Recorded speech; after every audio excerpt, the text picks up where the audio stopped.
The morning sun began to filter through the lush, tropical foliage of Fantasy Island, casting long, golden shadows across the pristine landscape where the mysterious and elegant Mr. Rourke stood waiting with his small, enthusiastic companion.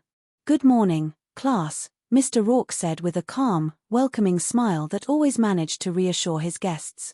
"Good morning, Tattoo," he added, turning to his loyal assistant who was adjusting his pristine white suit while scanning the horizon for the arriving boat. "Smiles, everyone, smiles," Mr. Rourke reminded him, knowing that the presentation of the island was everything to those who sought to make their deepest dreams come true. "Wow, boss, who is the dish?" Tattoo asked, his eyes wide with curiosity as he caught sight of an elegant, professional woman stepping onto the wooden dock with an air of hidden determination. "Dish," Mr. Rourke repeated with a soft, amused chuckle, correcting his assistant gently. "The lady is Miss Linda Whitney," he explained. "She works for Fresh Magic Cosmetics, a very prominent company in the corporate world." "Is she a model?" Tattoo questioned, noticing her sharp features and the graceful way she carried herself despite the heavy tropical heat. "She is a secretary," Mr. Rourke replied, his tone growing more thoughtful as he considered the complex nature of human ambition.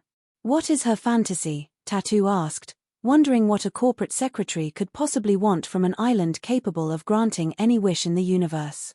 "Miss Whitney is tired of the injustices her occupation often forces her to endure," Mr. Rourke revealed, his voice echoing with deep understanding. "Her fantasy is to become the boss, to finally call the shots after years of sitting behind a typewriter."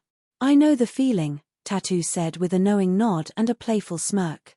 "Then perhaps you, too, have something to learn," Mr. Rourke suggested, though his attention quickly shifted to the next guest who was stepping off the vessel with a much heavier demeanor.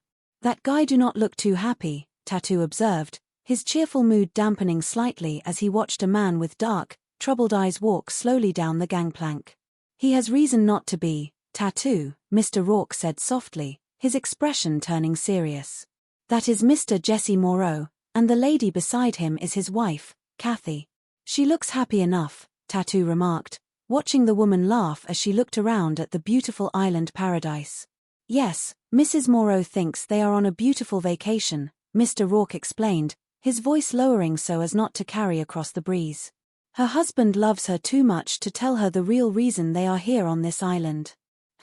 Sounds scary," Tattoo muttered, sensing a sudden chill in the air despite the warm sun. "It is more than scary, my friend," Mr. Rourke said. "Mr. Moreau is a victim of a recurring and terrifying dream that has haunted his nights for weeks. His fantasy is to be rid of his nightmare forever so he can live in peace." "What does he dream?" Tattoo asked, almost whispering now. "That he murders his wife," Mr. Rourke stated solemnly, letting the weight of the confession settle before he stepped forward to greet his new arrivals.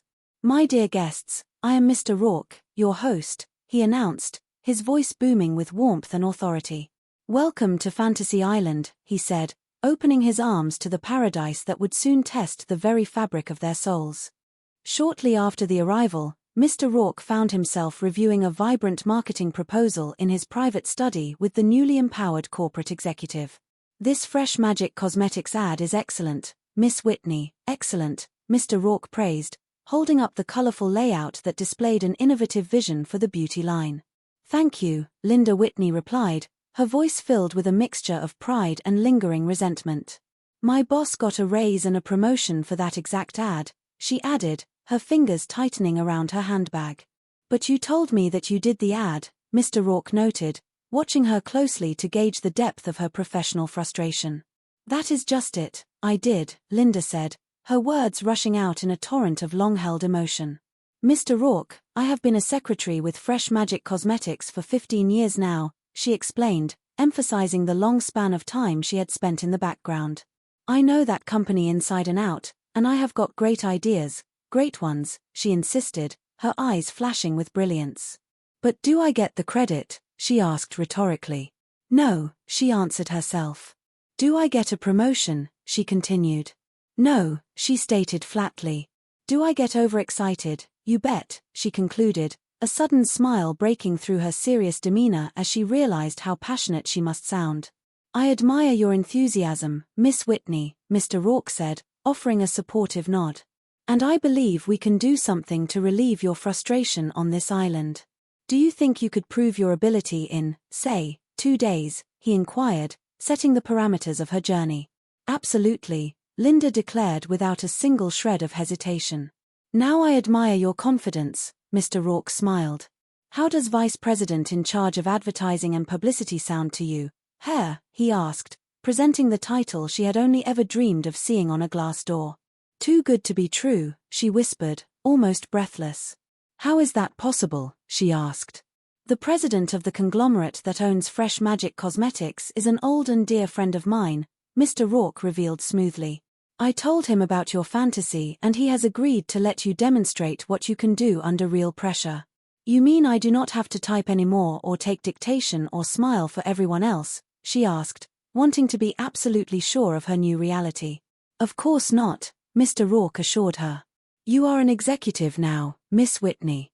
That is right, Linda said, standing up a little straighter, her confidence radiating through the room. I am going to be great, she predicted. I will be decisive but fair, she said, listing the qualities of a true leader. I will be tough but gentle, she added. I will be creative, she continued, before pausing as a sudden realization hit her. I only have 2 days to prove myself, she asked, the short time frame suddenly feeling very real. 2 days, Mr. Rourke confirmed calmly. To make you feel more at home, we have moved your corporate office right here to Fantasy Island, he told her, gesturing toward the adjoining executive suite. Good luck, Miss Whitney, he said as she prepared to step into her new life. Inside the bustling, temporary office that looked exactly like a high-powered Manhattan headquarters, Linda was immediately thrust into the whirlwind of executive responsibility. Linda, I just heard about your promotion. Congratulations, Terry said, rushing past her desk with an armful of documents. Oh, thanks, Terry, Linda replied, trying to look completely at ease as she took her place behind the large mahogany desk. Mr. Troy, I need you to go over these layouts, she ordered, finding her rhythm as she pointed to a stack of papers. You have a meeting at 4, she added, checking the master schedule with a practiced eye. Well, a sharp, mocking voice interrupted from the doorway. You finally made it out of the typing pool, Proxanne said, leaning against the frame with a cynical look on her face. Hi, Proxanne, Linda greeted her calmly, refusing to let her former colleague disrupt her focus. Why you and not me? Proxanne demanded, her jealousy clear in every word. That is what I would like to know, she added, crossing her arms tightly. Well, I have been at Fresh Magic a long time, Linda explained gently, hoping to appeal to fairness. True, Proxanne sneered slightly. I keep forgetting our age difference, she jabbed, trying to find a weak spot. Well, congrats, she said half-heartedly. Hey, I just hope you can handle the weight, she added, looking around the room before noticing something missing. A desk would help, she pointed out. Follow me, Linda countered smoothly, leading her toward a separate workstation. It is all yours, Linda said, reclaiming her authority. Do not get too hysterical, Proxanne muttered as she noticed a temporary sign on the glass. That lettering washes off with water, she whispered provokingly. Proxanne, Linda called out, her voice steady and full of unshakable confidence. In a couple of days, it will be carved in stone, she promised, leaving no room for doubt as she returned to her administrative duties. Meanwhile, in one of the grand colonial guesthouses nestled in a quieter part of the island, Mr. Rourke walked up the steps to check on the progress of his other visitors. Oh, Mr. Rourke, please come in, Kathy Moreau welcomed him, opening the double doors to reveal a beautifully decorated sitting room. Thank you, Miss Moreau, Mr. Rourke said, stepping inside. I was expecting your husband to stop by my office earlier, he noted, looking around the quiet space. Is he here? He asked. Believe it or not, he is taking a nap, Kathy explained, though her expression betrayed a deep sense of worry. He has not been sleeping very well the past couple of weeks, she confided, sighing softly. Yes, he did mention that difficulty to me when he made arrangements for your visit to the island, Mr. Rourke acknowledged quietly. Oh, did he? Kathy asked, surprised by the revelation. Yes, Mr. Rourke confirmed. Well, you know, he will not even discuss it with me, she sighed, feeling a deep distance between herself and the man she loved. Suddenly, a loud, panicked cry echoed from the bedroom, followed by the sound of sheets rustling violently. "Jessie!" Kathy screamed, rushing toward the doorway. "Kathy, now!" Jesse shouted, bursting out of the room with sweat pouring down his face, his eyes wild with a terror that belonged to the night. "Oh, Jesse!" Kathy cried, wrapping her arms around him to soothe his shaking frame. "Oh, Jesse, darling, you are awake now," she comforted him. "It is okay," she whispered repeatedly, holding him close. Mr. Rourke stood at a respectful distance, his gaze steady and compassionate as the young man began to recover his senses. "Perhaps it is time you told your wife the truth, Mr. Moreau," Mr. Rourke suggested gently, knowing that secrets only gave more power to the shadows. Jesse looked at his wife, his heart aching at the love and innocence in her eyes, and decided he could no longer hide the darkness that followed him. "I do not have a lot of bad dreams, Kathy," Jesse confessed, his voice trembling as he held her hands. "I just have one," he said, his eyes filled with immense sorrow. "I keep dreaming over and over again that I am trying to kill you." He forced the words out, weeping silently. "Oh, darling," Kathy said, her heart breaking for the pain he was carrying. "Well, that is just a silly dream," she insisted, trying to laugh it off to break the heavy tension in the room. "Unfortunately, it is more than that, Mrs. Moreau," Mr. Rourke intervened, his voice carrying the solemn weight of ancient history. "Your husband's grandfather and great-grandfather also had such dreams," he revealed. "And each resulted in tragedy," he added, watching the color drain from Kathy's face. "You do not mean that they," she started, unable to finish the horrific thought. "At exactly 1 minute past midnight on their 50th birthdays, each of your husband's ancestors murdered their wives," Mr. Rourke stated flatly, presenting the terrifying reality of the family lineage. "Oh, my God," Kathy whispered, clutching her husband tighter as the reality of the situation washed over her. "Try to understand, Kathy, that tomorrow is my 50th birthday," Jesse said, the deadline hanging over them like a heavy fog. "Oh, darling," Kathy pleaded, shaking her head. "Well, it is still just a dream," she argued, fighting against the supernatural weight of the curse. "I mean, it is a coincidence," she said, looking for any logical explanation. "Jesse, your mother is still alive," she reminded him, looking for a break in the pattern. "My father was killed in an automobile accident when he was 38, don't you remember?" Jesse corrected her gently, showing that his father had never reached the fateful age to test the curse. Jesse, Kathy said, taking his face in her hands so he could see her absolute devotion. "You love me, and I love you," she declared. "Why, that is stronger than any family curse or whatever you think this is," she argued, her faith in their bond unshaken. "I used to think that way," Jesse said, looking down at his trembling hands. "But my nightmare is so real that I cannot take the chance, Kathy," he confessed, his love for her driving him to a desperate conclusion. "It was the wives that were murdered in the past," he reasoned. "If I divorce Kathy today, she would be safe from me and the curse," he suggested, turning to the master of the island for confirmation. "Now, you can help us out, Mr. Rourke," Jesse pleaded. "You know as well as I do there is much more to marriage than mere words on a paper or the subterfuge of a convenient divorce, Mr. Moreau," Mr. Rourke replied, rejecting the easy way out because he knew the spirit of the curse would not be fooled by legal tricks.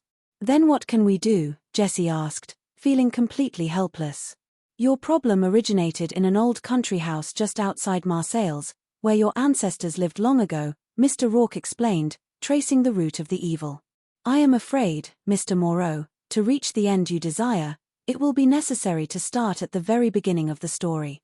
"You mean you want us to go to that ancient house in France?" Jesse asked, wondering how they could travel so far in so little time. No, Mr. Rourke smiled faintly. "Here on Fantasy Island," he said. "The house will exist exactly as it was in the past, but only for the duration of your fantasy," he explained. "When you are ready, all you have to do is go through that wooden door and follow the pathway to find it," he instructed, pointing to a path that seemed to appear out of the tropical mist. "Is this the only way, Mr. Rourke?" Kathy asked, her voice filled with apprehension. "I assure you it is," Mr. Rourke confirmed. "I must also warn you, the only weapon you take with you into that house is your love for each other," he said, his expression deeply serious. Guard it well, Mr. and Mrs. Moreau, he advised as they prepared to face the ultimate test of their lives. Back in the executive suite of Fresh Magic Cosmetics, Linda Whitney was fully immersed in the hectic demands of her new role, phones ringing off the hook as she tried to balance multiple lines at once. Hello, yes, I am looking at them right now, Linda spoke into the receiver, reviewing a set of marketing designs spread across her desk. They are much improved and I love it, you bet, she said with professional enthusiasm.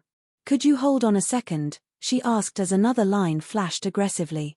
Thank you, she muttered, switching lines seamlessly. Hello, yes, Mr. Norton, she said. May I call you back, she requested politely. Thank you, she said, hanging up and immediately turning to her creative team. Hold on, she told them, trying to catch her breath. David, thank you very much for these concepts, she said, dismissing him before looking around the chaotic room for assistance. Roxanne, I have got to have a secretary, please, she called out into the hallway, feeling the immense weight of the administrative burden. Could you tell personnel to speed it up a little bit? Thank you, she pleaded, rubbing her temples as the sheer volume of work threatened to overwhelm her. How did Rosalind Russell do it? She wondered aloud, referencing the classic silver screen imagery of the perfect corporate woman. Suddenly, the door swung open and a familiar face strolled in with an insincere grin. Linda, sweet